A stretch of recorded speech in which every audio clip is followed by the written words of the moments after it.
अच्छा, ये वीडियो जो है सर्वे रिसर्च के बारे में है। तो रिसर्च की एक टाइप है सर्वे रिसर्च, ठीक है। तो ये डिस्क्रिप्टिव रिसर्च में आती है सर्वे रिसर्च, ठीक है। तो ये आइदर क्वालिटेटिव हो सकती है, क्वांटिटेटिव हो सकती है, डिपेंड करता है। तो जैसे अगर आपने देखा हो, बाज़ औक़ात आपको यूट्यूब पे आप वीडियो देख रहे हो तो उसमें स्टार्ट में आ जाता है कि आपसे हम कोई सवाल पूछना चाहते हैं, आपको ये ऐड कैसा लगा, तो वो सर्वे करते हैं। इस तरह अगर कोई न्यू कोल्ड ड्रिंक की कंपनी ने कोल्ड ड्रिंक लॉन्च की है तो वो आपके पास आते हैं, आपको कोल्ड ड्रिंक पिलाते हैं, आपसे पूछते हैं कि आपको कैसा लगा। तो ये किस्म से सर्वे है। इस तरह और भी सर्वे हो सकती है। तो सर्वे रिसर्च जो है एक systematic gathering of information from a sample of individuals for the purpose of describing the attributes of a larger population. अब जो है आप जो है एक मकसद के लिए इंफॉर्मेशन लोगों से गैदर करते हैं। वो लोग जो होते हैं वो सैंपल होता है, ठीक है। सैंपल में लोग होते हैं, इंडिविजुअल्स होते हैं, उनसे आप इन्फॉर्मेशन लेते हैं, उनसे आप क्वेश्चंस पूछते हैं और उसकी बेसिस पे एक नतीजा निकालते हैं। और आप लोगों को ये पता चलता है कि अगर ये बात ऐसे है जैसे कि कोल्ड ड्रिंक का मैंने बताया, अगर मैं बाहर जाता हूँ, बाहर से मैं 10-20 लोगों को ले लेता हूँ, उनसे मैं कोल्ड ड्रिंक पिला के उनसे पूछता हूँ आपको अच्छी लगी। अगर वो सब कहते कि अच्छी लगी तो इसका मतलब है कि बाकी सबको भी अच्छी लगेगी ना। तो लार्जर पॉपुलेशन पे हम ये कह सकते हैं कि लार्जर पॉपुलेशन को भी अच्छी लगेगी, इन्फरेंस डाल सकते हैं, ठीक है।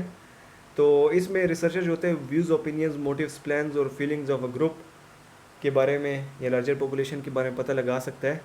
तो ये नंबर या वर्ड्स की फॉर्म में हो सकती है, जैसे ओपन एंडेड या क्लोज एंडेड हो गया, ठीक है। स्कोप इसका क्या है? Self reported information can be obtain in the following is from patient, ठीक है। तो फेस टू फेस इंटरव्यू के थ्रू भी, क्वेश्चनियर्स के थ्रू भी आप ले सकते हैं, ठीक है। तो यही समझा जाता है कि अगर हम क्वेश्चनियर देंगे तो पार्टिसिपेंट जो है ना वो हमें ठीक आंसर देगा, ठीक है। लेकिन ज़रूरी नहीं है, लेकिन हम लोग अपनी तरफ से यही एज्यूम करते हैं। टाइप्स ऑफ इन्फॉर्मेशन, हम लोग सर्वे रिसर्च के थ्रू क्या क्या इन्फॉर्मेशन कलेक्ट कर सकते हैं ये देख ले। ये अलग अलग किस्म की इन्फॉर्मेशन इससे इकट्ठी की जा सकती है। इसमें क्वेश्चंस कौन से पूछे जाते हैं? इसमें क्वेश्चन में ओपन एंडेड भी हो सकते हैं, ओपन फॉर्मेट, या close ended, close format. Close ended की टाइप्स हैं, ओपन एंडेड किसे कहते हैं और क्लोज एंडेड किसे कहते हैं। ओपन एंडेड जो होता है उसमें आप से जब सवाल पूछते हैं तो आप अपनी मर्ज़ी का जवाब दे सकते हो, इसको ओपन एंडेड कहते हैं। जबकि क्लोज एंडेड में आपको बास ऑप्शंस दिए गए होते हैं, उसमें से आपको सेलेक्ट करना पड़ता है, अपनी तरफ से कुछ नहीं लिख सकते। तो इससे क्लोज एंडेड और ओपन एंडेड कहते हैं, ठीक है।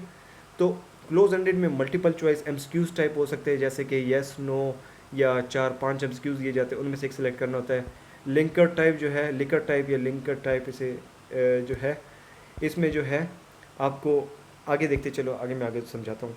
ओपन एंडेड का तो मैंने आपको बता दी, ज़्यादातर क्वालिटेटिव रिसर्चेज में यूज़ किए जाते हैं ओपन एंडेड क्वेश्चंस, ठीक है।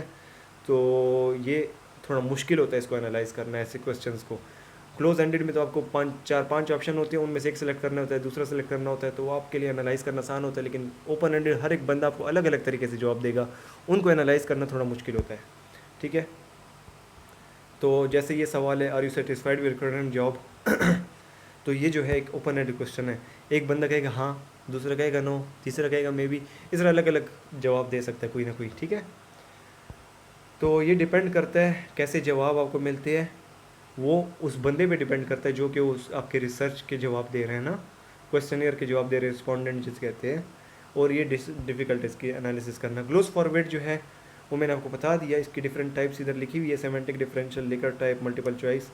तो मल्टीपल चॉइस जो है आपको पता है एमसीक्यूज हो गए। तो इसके अलावा जो है लिकर टाइप जो होता है, लिकर टाइप में क्या होता है, इसमें जिस तरह स्ट्रांगली एग्री, डिसएग्री और ये स्ट्रांगली एग्री, ये चीज़ें होगी, वेरी इंपॉर्टेंट, अनइम्पॉर्टेंट, न्यूट्रल, और ये चीज़ें भी लिख सकती है।